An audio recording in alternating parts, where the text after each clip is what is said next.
जय माता दी। माँ भगवती आशा चैनल में आप सभी का स्वागत है। आज हम इस वीडियो में देवशयनी एकादशी व्रत कथा सुनेंगे। देवशयनी एकादशी का महत्व।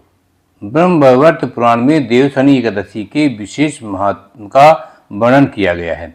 इस व्रत से प्राणी की समस्त मनोकामनाएं पूर्ण होती हैं। ये एकादशी आषाढ़ मास के कृष्ण पक्ष की एकादशी, जिसे योगिनी एकादशी कहते हैं, के बाद आती है। आषाढ़ मास के शुक्ल पक्ष की एकादशी को ही देवशयनी एकादशी कहा जाता है। इसी एकादशी से चातुर्मास का आरंभ माना जाता है। इस अवधि में कोई भी शुभ कार्य जैसे विवाह आदि नहीं किया जाता है।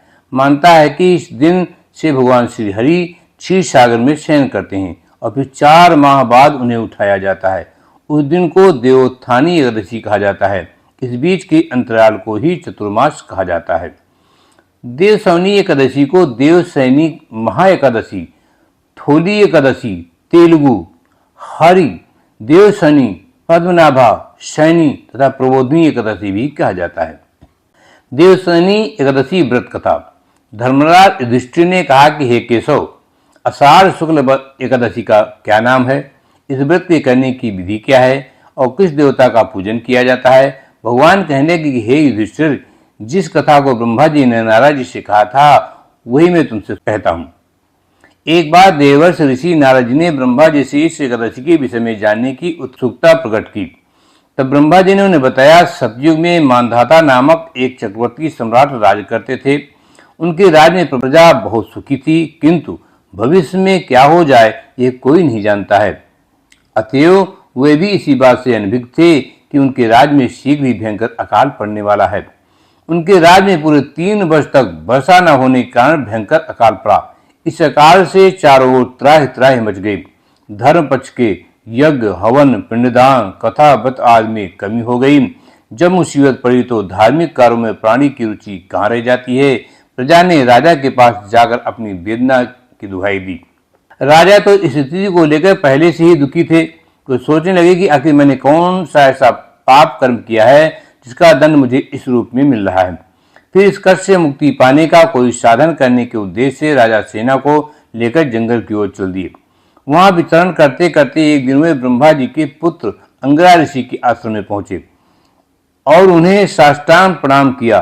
ऋषिवर ने आशीर्वाद उपरांत कुशल क्षेम पूछा। फिर जंगल में विचरने व अपने आश्रम में आने का प्रयोजन जानना चाहा। राजा ने हाथ जोड़कर कहा कि महात्मन, सभी प्रकार से धर्म का पालन करता हुआ भी मैं अपने राज्य में दुर्भिक्ष का दृश्य देख रहा हूँ। आखिर किस कारण से ऐसा हो रहा है? कृपया इसका समाधान करें। ये सुनकर महर्षि अंगिरा ने कहा कि हे राजन, सब युगों से उत्तम ये सतयुग है। इसमें छोटे से पाप का भी बड़ा भयंकर दंड मिलता है। इसमें धर्म अपने चारों चरणों में व्याप्त रहता है।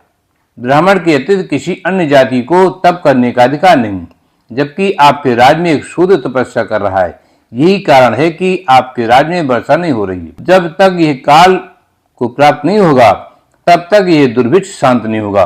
दुर्भिक्ष की शांति उसे मानने से ही संभव है। किंतु राजा का हृदय एक निरपराध शूद्र तपस्वी का समन करने को तैयार नहीं हुआ।